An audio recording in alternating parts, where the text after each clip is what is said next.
ஆண்டவரும் இரட்சகருமாகிய இயேசு கிறிஸ்துவின் நாமத்தில் வாழ்த்துக்கள். இந்த நாளிலும் எபிரேயர் 13வது அதிகாரத்தை நாம் கற்றுக்கொள்ளப் போகிறோம். நிறைவு குறிப்புகளாக அநேக ஆலோசனைகளை எபிரேய விசுவாசிகளுக்கும் இன்று நமக்கும் இங்கே எபிரேய ஆக்கியோன் வழங்குகிறதை நாம் பார்க்கிறோம்.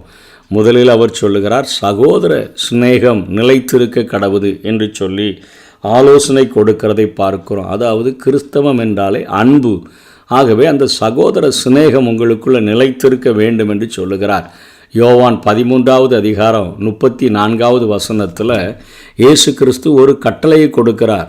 நீங்கள் ஒருவரில் ஒருவர் அன்பாயிருங்கள், நான் உங்களில் அன்பாயிருந்தது போல நீங்களும் ஒருவரில் ஒருவர் அன்பாயிருங்கள் என்கிற புதிதான கட்டளையை உங்களுக்கு கொடுக்கிறேன். வேதம் இந்த குறிப்பை நமக்கு கட்டளையாக நமக்கு கொடுக்கிறது. ஒருவரில் ஒருவர் அன்பாயிருங்கள். இதைத்தான் ரோமர்களுக்கு எழுதும் பொழுது பவுலும் ரோமர் 12வது அதிகாரம் 10ஆம் வசனத்தில் சொல்லுகிறார், சகோதர சிநேகத்திலே ஒருவர் மேல் ஒருவர் பட்சமாயிருங்கள் என்று சொல்லி அவர் எழுதுகிறதை பார்க்கிறோம். 13வது அதிகாரம் ரோமரில் 8வது வசனத்திலும் இதையே சொல்லுகிறார். ஒருவரிடத்தில் ஒருவர் அன்பு கூறுகிற கடனே அல்லாமல் மற்றொன்றிலும் ஒருவனுக்கும் கடன்படாதிருங்கள். பிறனிடத்தில் அன்பு கூறுகிறவன் நியாய பிரமாணத்தை நிறைவேற்றுகிறான். ஆகவே ஆண்டவருடைய பிள்ளைகளாக விசுவாசிகளாக வாழ்கிறவர்கள் சகோதர சிநேகம் நிலைத்திருக்கக்கூடியவர்களாக வாழ வேண்டும் என்று முதல் அறிவுரையை நிறைவு குறிப்பாக இங்கே எபிரேய ஆக்கியோன் சொல்லுகிறார். அதனைத் தொடர்ந்து அந்நியரை உபசரிக்க மறவாதிருங்கள். அதாவது தேவதூதர்கள் சில நேரங்களில் மனித உருவத்தில் வர முடியும். நாம் அந்நியரை உபசரித்தால் மட்டுமே அவர்கள் நம்முடைய வீட்டில் எப்போதாவது காணப்பட வாய்ப்பு கிடைக்கும் என்று சொல்லி எழுதுகிறார். எதை வைத்து எழுதுகிறார்? ஆதியாகமம் 18வது அதிகாரம் 2ஆம் வசனம் 22ஆம் வசனத்தில் 19வது அதிகாரம் 1-3 வரையிலும் உள்ள பகுதிகளிலே அங்கே ஆபிரகாம் அங்கே தேவதூதர்களை சந்தித்ததை குறித்த சம்பவங்கள் வேதத்தில் காணப்படுகிறபடியினாலே அந்த காரியங்களை குறித்து எழுதுகிறார். அங்கே ஆண்டவரும் அருமையான ஒரு காரியங்களை அவர்களுக்கு சொல்லி கொடுத்தாரே. நீங்கள் அதாவது அந்த நியாய தீர்ப்பின் நேரத்தில் நீங்கள் பசியாக இருந்தேன், என்னை பார்க்க வந்தீங்க, தாகமாக இருந்தேன், எனக்கு தண்ணீர் கொடுத்தீங்க, இப்படின்லாம் சொல்கிறாரு. இந்த சிறியரில் ஒருவனுக்கு நீங்கள் எதை செய்தீர்களோ அதை எனக்கே செய்தீர்கள் என்றெல்லாம் சொல்கிறாரு. இப்படிப்பட்ட காரியங்களின் நிமித்தமாக நாம் அந்நியர்களை உபசரிக்க நாம் மறக்கக்கூடாது. சில நேரங்களில் தேவதூதர்கள் கூட அப்படி வர முடியும் என்கிற கருத்துக்களை இங்கே எபிரேய ஆக்கியோன் எழுதுகிறார். அதனை தொடர்ந்து சொல்லுகிறார், கட்டப்பட்டு இருக்கிறவர்களோடு நீங்களும் கட்டப்பட்டவர்கள் போல அவரை நினைத்து கொள்ளுங்கள். அதாவது இந்த உலகத்தில் பிரச்சனைகள் நிறையா இருக்குது. துன்பங்களின் எல்லைகளை நாம் அனுபவித்து அநேக நன்மைகளை பெற முடியும் என்று தான் வேதம் சொல்லுகிறது. ஆகவே அவனுக்கு தானே பிரச்சனை, எனக்கு என்னன்னு சொல்லி நினைக்காதுங்க.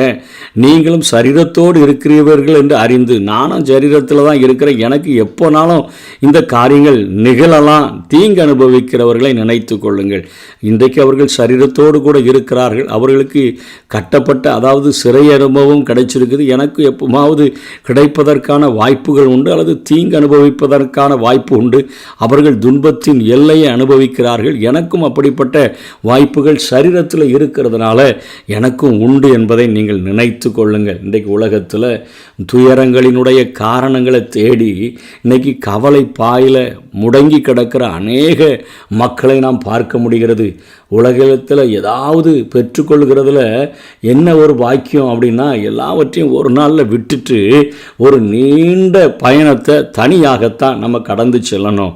அப்படிப்பட்ட ஒரு காரியம், அதாவது ஒரு தரம் மரிப்பதும் பின்பு நியாய தீர்ப்பு அடைவதும் மனுஷனுக்கு நீ நியமிக்கப்பட்டிருக்கிறது.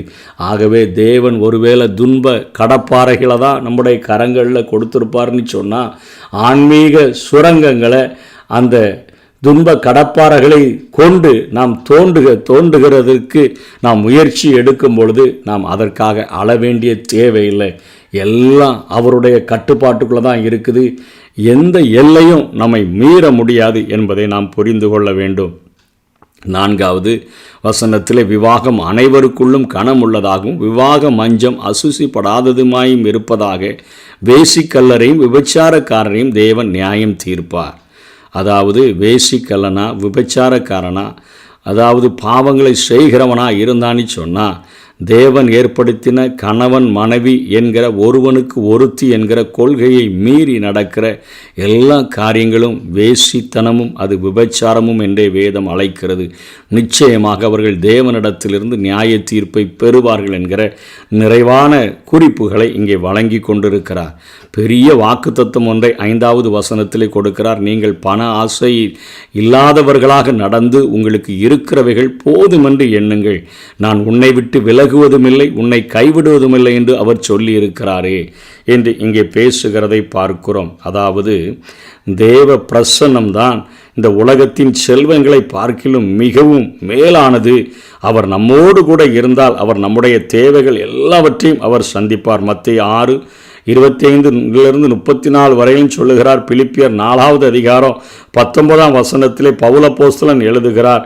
ஆகவே நமக்குள் இருக்கும் அவருடைய பிரசன்னத்தினால் எல்லா சூழ்நிலைகளிலும் போதும் என்கிற ஒரு மனதுடன் நாம் இருக்க கற்றுக்கொள்ள வேண்டும் என்று சொல்லி இங்கே இந்த எபிரேய ஆக்கியோன் எழுதுகிறதை பார்க்கிறோம். பண ஆசை இல்லாதவர்களாய் நடந்து போதுமென்று நீங்கள் இருக்கணும். அப்போன்னா ஆண்டவர் உங்களை விட்டு விலகுவதும் இல்லை உங்களை கைவிடுவதுமில்லை என்கிற ஒரு மிகப்பெரிய ஒரு வாக்கு தத்தத்தை நமக்கு தந்திருக்கிறார். அதனால் நாம் தைரியம் கொண்டு கர்த்தர் எனக்கு சகாயர், நான் பயப்படேன், மனுஷன் எனக்கு என்ன செய்வான் என்று சொல்லலாமே.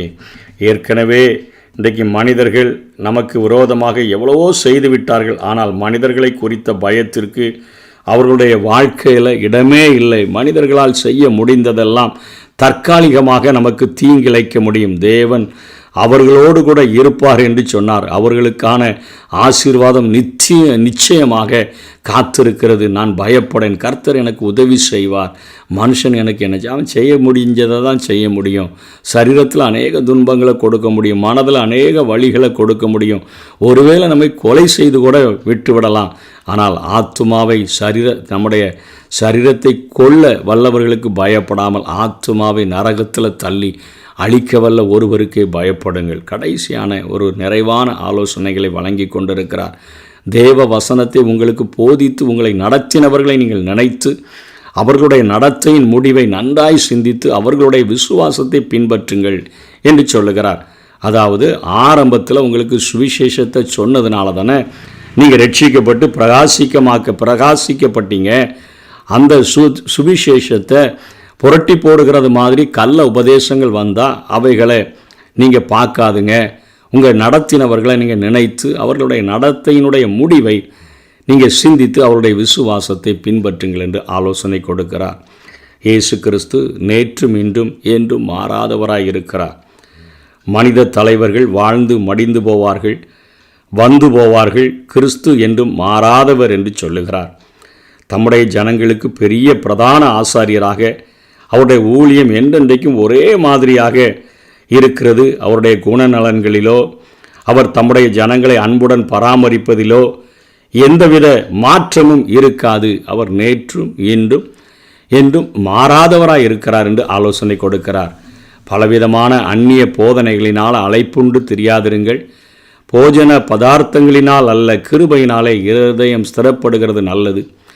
போஜன பதார்த்தங்களில் முயற்சி செய்கிறவர்கள் பலனடையவில்லையே என்று சொல்லி அங்கே பழைய ஏற்பாட்டு அந்த காரியங்களை குறித்து எழுதுகிறார். அவர்களுக்கு சொல்லப்பட்ட அந்த சட்டத்திட்டங்களை பற்றி பேசுகிறார். அவைகள் ஒன்றும் இல்லை என்று சொல்லி பேசி இந்த அநேக நிறைவான குறிப்புகளை இங்கே சொல்லி கொண்டு வருகிறதை நாம் பார்க்கிறோம்.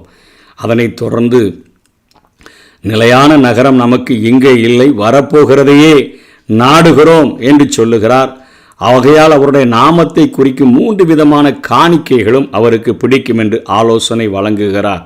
அவருடைய நாமத்தை துதிக்கிற உதடுகளின் கனியாகிய ஸ்தோத்திர பலியை அவர் மூலமாக எப்பொழுதும் தேவனுக்கு செலுத்துங்கள். ஆண்டவருக்கு பிரியமான ஒரு பலி என்னன்னா உதடுகளின் கனியாகிய ஸ்தோத்திர பலி அவருக்கு செலுத்தப்பட வேண்டும். அதே போல் நன்மை செய்கிறவர்களாக இருந்தோம்னா அந்த பலிகளின் மேலே அவர் பிரியப்படக்கூடியவராக இருக்கிறார். தான தர்மம் பண்ணுகிறவர்களாக இருந்தோன்னா அந்த பலிகளின் மேலே ஆண்டவர் பிரியப்படக்கூடியவராக இருக்கிறார். இப்படிப்பட்ட பலிகளின் மேல் தேவன் பிரியமாக இருக்கிறார். ஸ்தோத்திரம் செய்கிற காரியம், நன்மை செய்கிற காரியம், தான தர்மம் பண்ணுகிற காரியம், இவைகளின் மேலே தான் ஆண்டவர் பிரியமாக இருக்கிறார். இவைகளை ஆண்டவருடைய பிள்ளைகள் கட்டாயம் செய்ய வேண்டும் என்று சொல்லி அவர் ஆலோசனை கொடுக்கிறதை பார்க்கிறோம். உங்களை நடத்தினவர்கள் உங்கள் ஆத்துமாக்களுக்காக உத்தரவாதம் பண்ணுகிறவர்களாய் விழித்திருக்கிறவர்களானபடினால் அவர்கள் துக்கத்தோடு அல்ல சந்தோஷத்தோடு அதை செய்யும்படி அவர்களுக்கு கீழ்ப்படிந்து அடங்குங்கள். அவர்கள் துக்கத்தோடு அப்படி செய்தால் அது உங்களுக்கு பிரயோஜனமாக இருக்க மாட்டாதே. கடைசியாக எங்களுக்காக வேண்டிக் கொள்ளுங்கள். நாங்கள் மனசாட்சி உள்ளவர்களாக எல்லா வகையிலும் யோக்கியமாக நடக்க விரும்புகிறோம் என்று நிச்சயித்திருக்கிறோம் என்று சொல்லி இங்கே நிறைவாக காரியங்களை சொல்லி அவர் முடிக்கிறதை பார்க்கிறோம். அதனை தொடர்ந்து ஒரு நிறைவான ஒரு விடையையும் சொல்லி முடிக்கிறார். சகோதரனாகிய தீமோத்தேயு விடுதலையாக்கப்பட்டான் என்று அறிவீர்களாக. அவன் சீக்கிரமாக வந்தால் அவனுடனே கூட நானும் வந்து உங்களை காண்பேன். உங்களை நடத்துகிறவர்களையும் பரிசுத்தவான்கள் அனைவரையும் வாழ்த்துங்கள். இத்தாலியா நாட்டினர் அனைவரும் உங்களுக்கு வாழ்த்துதல் சொல்லுகிறார்கள். கிருபையானது உங்கள் அனைவரோடு கூட இருப்பதாக. ஆமேன் என்று சொல்லி நிறைவான வாழ்த்துக்களையும் சொல்லி இங்கே எபிரேய ஆக்கியோன் முடிக்கிறதை பார்க்கிறோம். இந்த ஆலோசனைகளை நாம் பின்பற்றி இந்த ஆலோசனைகளுக்கு கீழ்ப்படிந்து சமுதாயத்தில் ஆண்டவருடைய பிள்ளைகள் எப்படி வாழ வேண்டும் என்பதை புரிந்து கொண்டு அன்பு நிறைந்தவர்களாக, உபசரிக்கிறவர்களாக, விபச்சார வேசித்தன எண்ணம் இல்லாதவர்களாக, ஆண்டவராகிய இயேசு கிறிஸ்து நேற்றும் இன்றும் என்றும் மாறாதவராய் இருக்கிறார் என்பதை புரிந்து கொண்டு இன்றைக்கு பணாசை இல்லாதவர்களாக போதுமென்கிற மனதோடு கூட வாழ்ந்தோம் என்று சொன்னால் ஆண்டவர் நம்மை விட்டு விலகுவதும் இல்லை, நம்மை கைவிடுவதும் இல்லை. உலகத்தின் முடிவு பரியந்தமும் சகல நாட்களிலும் நான் உங்களோடு கூட இருக்கிறேன் என்று சொன்ன ஆண்டவர் நம்மை வழிநடத்த முடியும். அப்படிப்பட்ட கிருபைகளை தேவன் நமக்கு தந்தருளுவாராக. ஆமேன்.